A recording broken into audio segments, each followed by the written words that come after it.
Olá, pessoal! Hoje nós vamos entrar num assunto que muitas pessoas me perguntam, que é sobre os diferenciais do método Vaganova, o que o diferencia, porque muitas pessoas acabam falando que trabalham com o método Vaganova, diferenciando somente as posições de braço ou os arabesques.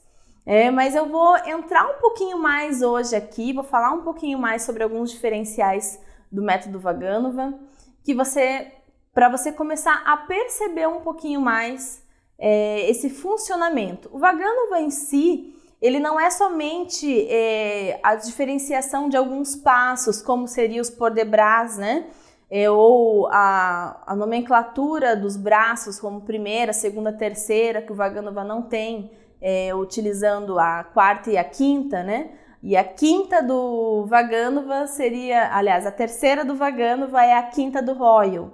Então, seria essa variação de nomenclatura não é a única diferenciação do método Vaganova, e a gente tem que se atentar um pouquinho a isso. Então, assim, algumas variações do método Vaganova. Ele dá uma ênfase muito grande à preparação física do bailarino. Então, não há uma aposta muito grande em conteúdo para os alunos, enquanto não houver corpos preparados para receber.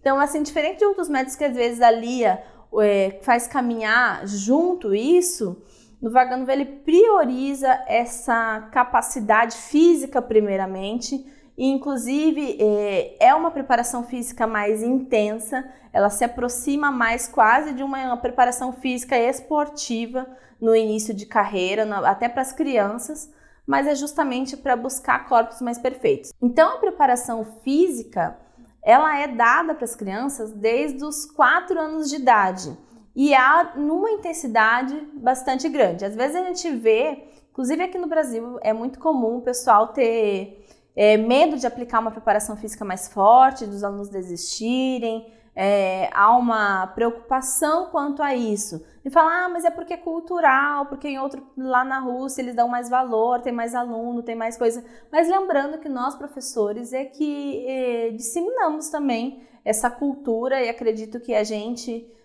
deve fortalecer mais isso se a gente quer buscar também mais resultados com os nossos alunos. Outra questão muito que diferencia o método Vaganova, sem dúvida, é os braços e as cabeças do método Vaganova. Eu acredito que é aonde as pessoas se atraem pelo método Vaganova, por uma fluidez de braço, leveza de braço e cabeças. Então, assim, aprender um pouquinho mais sobre braços e cabeças, entender a fundo mesmo isso, da onde vem o movimento, para onde vai, os limites, porque o Vaganova ele delimita os movimentos minuciosamente, então assim, são graus de movimento, então é necessário entender esses movimentos. Inclusive a gente tem alguns cursos aqui que falam bastante sobre isso. Eu tenho o curso de braços e cabeças, tenho o curso de qualificação, acredito que é o mais completo, que fala mais sobre isso, que vocês podem também estar buscando se você não tem tanto conhecimento nisso. Mas sem dúvida, uma das coisas que você precisa saber se você quer trabalhar com o método Vaganova. Não há como não ter braços e cabeças se você não aprender sobre braços e cabeças, se você não quiser trabalhar com o método Vaganova. Então, corre atrás se você ainda não sabe sobre isso.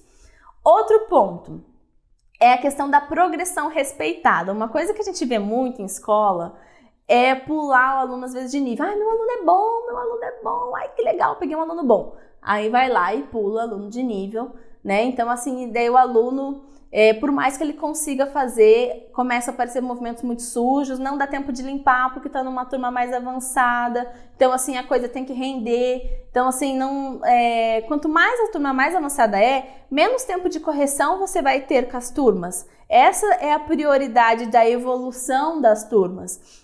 Conforme as turmas se avançam, as combinações aumentam e a aula se torna cada vez mais dançada e com menos correções. Então, assim, essa seria a evolução correta do balé. Se você pula seu aluno de nível, você está pulando um nível de correção. Então, cuidado com isso. Então, assim, tente respeitar o tempo certo, não há necessidade de antecipações, o importante é que seu aluno aprenda corretamente. E o Vaganuva respeita muito isso, entende muito bem isso, e é legal também você levar isso. Se você quer se tornar um professor do método Vaganuva, você vai ter que entender isso. Outra questão são os tempos ralentados. Então a gente vê muito, às vezes, trabalhando Tandi em 2 tempos.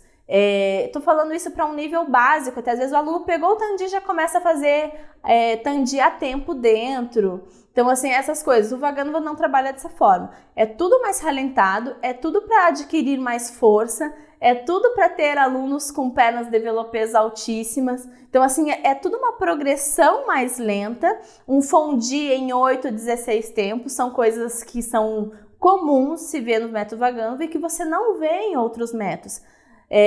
Então, assim, mas Fondi em 8 tempos tem outros métodos também, Thalita, já vi, já fiz. Sim, tem, mas a quantidade que se usa isso em aula é rara, né? Então, assim, se usa menos isso às vezes, né? E em 16 tempos se torna uma característica bem própria quase do Vaganuva fazer isso para fortalecimento. Outra coisa, uma coisa que a Vaganuva inclusive falava muito, que é a questão do tronco dominante.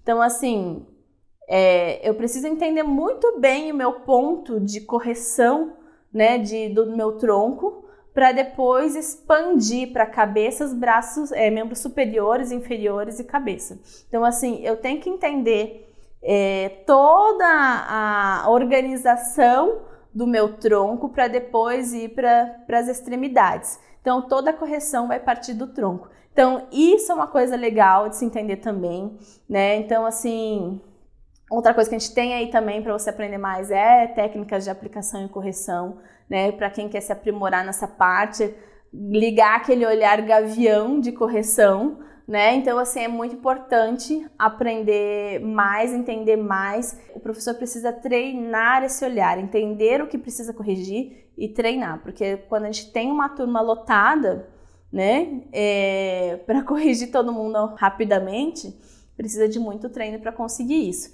Eu estou falando de alguns pontos, o Vaganuva existe outros pontos também que caracterizam, né? Mas aí nós podemos conversar mais para frente sobre esses pontos. Eu acredito que esses que eu falei para vocês já dá uma boa noção que não é só 3 posições de braço e os 4 arabesques alterados que caracterizam o método Vaganuva. É muito mais aprofundado, vai muito além disso, né? E se você quer aprender mais, continua com a gente nos próximos vídeos e também dá uma olhadinha nos nossos cursos que você vai gostar. Até mais, pessoal!